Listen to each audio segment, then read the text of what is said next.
দেখো বন্ধুরা, এই ট্যাংরা মাছ রান্না করছি। এই চামচ ট্যাংরা বড় অনেক, এই ভেজে রেখেছি। করব এই ডাঁটা আলু, এই সরু সরু গাছের ডাঁটা আনা হয়েছে, ওই দিয়ে ডাঁটা আলু বেগুন দিয়ে করব। পেঁয়াজটা ভেজে নিচ্ছি আগে, এরপর একটু আদা রসুনের পেস্ট দেবো। দেখো তোমরা, এই মাছ খেতে খুব সুন্দর, পুরো মাংসের মতন খেতে লাগে বন্ধুরা রান্না করলে।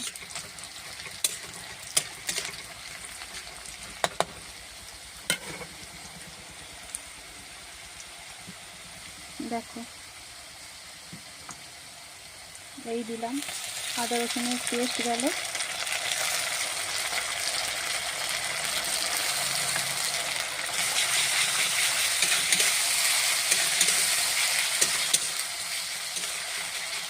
আমাদের বাড়িতে সবাই কাঁচা লঙ্কার তরকারি খায়।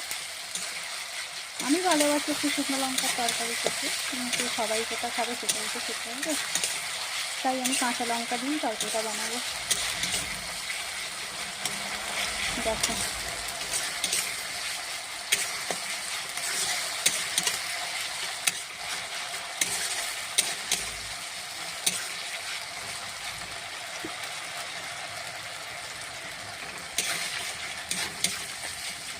ঠিক আছে, চলো বন্ধুরা, পুরোটা তরকারি হয়ে গেলে আবার দেখাবো তোমাদের। টাটা। তো বন্ধুরা, আমার মাছের তরকারি হয়ে গেছে কমপ্লিট।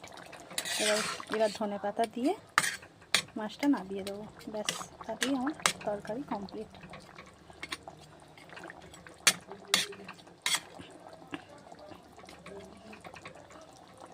করার নেই, তরকারি কমপ্লিট। এবার আমি নামাবো ধনে পাতা দিয়ে। ধনে পাতা দেওয়া হয়ে গেছে বন্ধুরা, এবার তরকারিটা আমি নামাবো। টাটা, আবার আসবো পরে অন্য কোনো ভিডিও নিয়ে।